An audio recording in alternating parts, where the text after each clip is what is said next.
Hey book readers, the 1970s saw the introduction of post-it notes, floppy disks, and hacky sacks. Pretty much the only things you'd need to live the good life. But the decade also created some instant sci-fi classics. Here are a handful of my favorite science fiction books published in the 1970s. First up from 1976 is A World Out of Time, and this felt like several different books jammed into one, which I mean as a good thing. And you learn what's happened to the main character Corbell and the Earth in the 200 plus years of him being frozen and then reanimated. And then he has this adventure in space and time with a computer for his only companion. He arrives at this planet and he has a neat mission and interaction with the locals there while he's trying to survive on that planet. It's on the lighter side of hard sci-fi, which is kind of my sweet spot. Plus, Corbell's road trip through the universe, his political musings, and the planet exploration episodes, none of them last too long, which is a trap a lot of sci-fi books can fall into, where they just spend way too much time getting into one of these different scenarios and just going 300 pages about it. Instead, it's a focused, interesting section that builds the story and then moves on to the next focused, interesting section.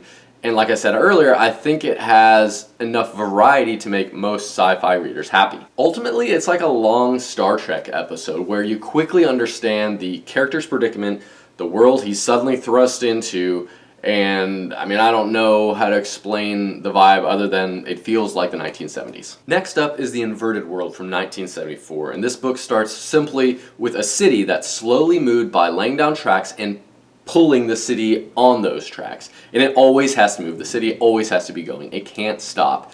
Then the book adds on more layers as it makes a more complex but mystery, adventure, sci-fi mashup. Hellward Mann is the main character who's recently been inducted into a higher rung of society that is slowly cluing him into the city's predicament. So we get to discover the weird things about this world at the same time as Hellward, the main character. The biggest mysteries are where the city is located and why odd little timey-wimey things happen near the city.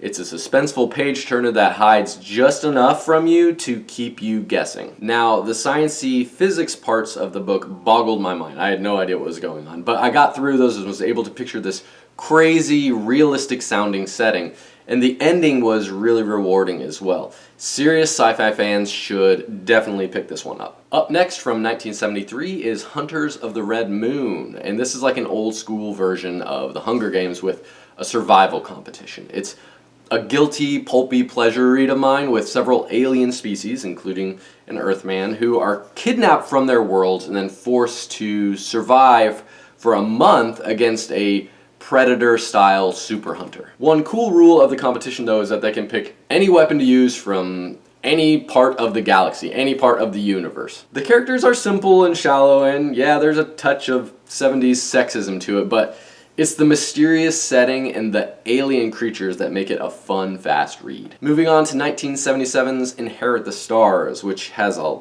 bit more hard sci-fi with a scoop of forensic anthropology to it. It kicks off with scientists discovering a 50,000-year-old human corpse in a spacesuit on the moon.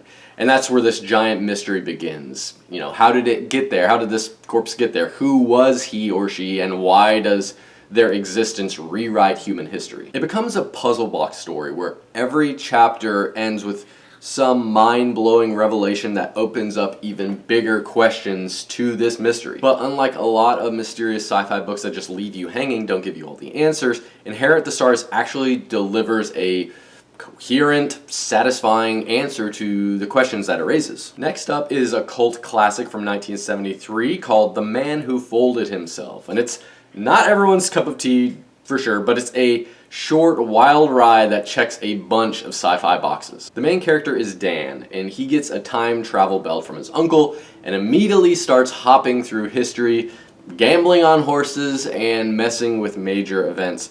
But things get trippy because Dan is meeting lots of other versions of himself, past, present basically, and future. So you get to deal with a lot of classic time travel issues like the grandfather paradox, alternate realities, causality headaches, and more. It's It's mind-bending, confusing, but pretty great overall. Up next from 1973 is Rendezvous with Rama, and if you love mysterious megastructures and stories that make your brain tingle with sci-fi possibilities, this is a must-read. The main attraction is a giant can-shaped spacecraft nicknamed Rama, and it's zooming through the solar system, so a crew of humans is sent while this spacecraft is here in the solar system. They're sent quickly to explore it before it just jettisons off into the void. And there are tons of tantalizing questions about what's inside the spacecraft, who built it, for what purpose, and the book does a great job of making the reader curious and just dangling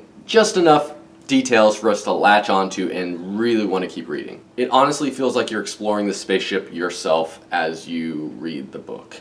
And the ending is either satisfying or frustrating, depending on how you see it. I saw it as satisfying, but some people are, want a little bit more by the end. And last but not least, from 1971 is The Lathe of Heaven.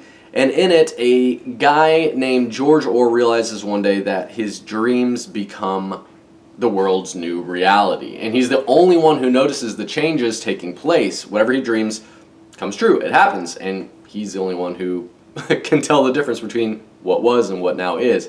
So he can change the world. And the problem is he can't control his dreams, of course, which is a really scary situation to be in. And he's soon placed in the care of Dr. Haber, and he's this well-meaning but power-hungry psychiatrist who tries to use George's ability to create a world that he wants without racism, without poverty, and without all the other stuff that he deems ungood. But things snowball out of control and seem to just get worse with every change that Haber makes.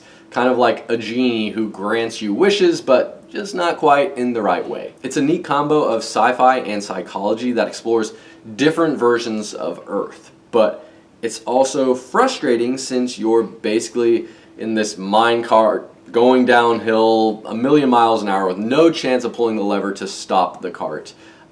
If you don't like that type of read, if you don't like the frustration that may go with that, maybe you'll pass on this one, but I still highly recommend it. There you have it, some of my favorite books published in the 1970s. Let me know in the comments what 70s reads you love. I'm always looking for deep cuts or classics that I've never gotten to before.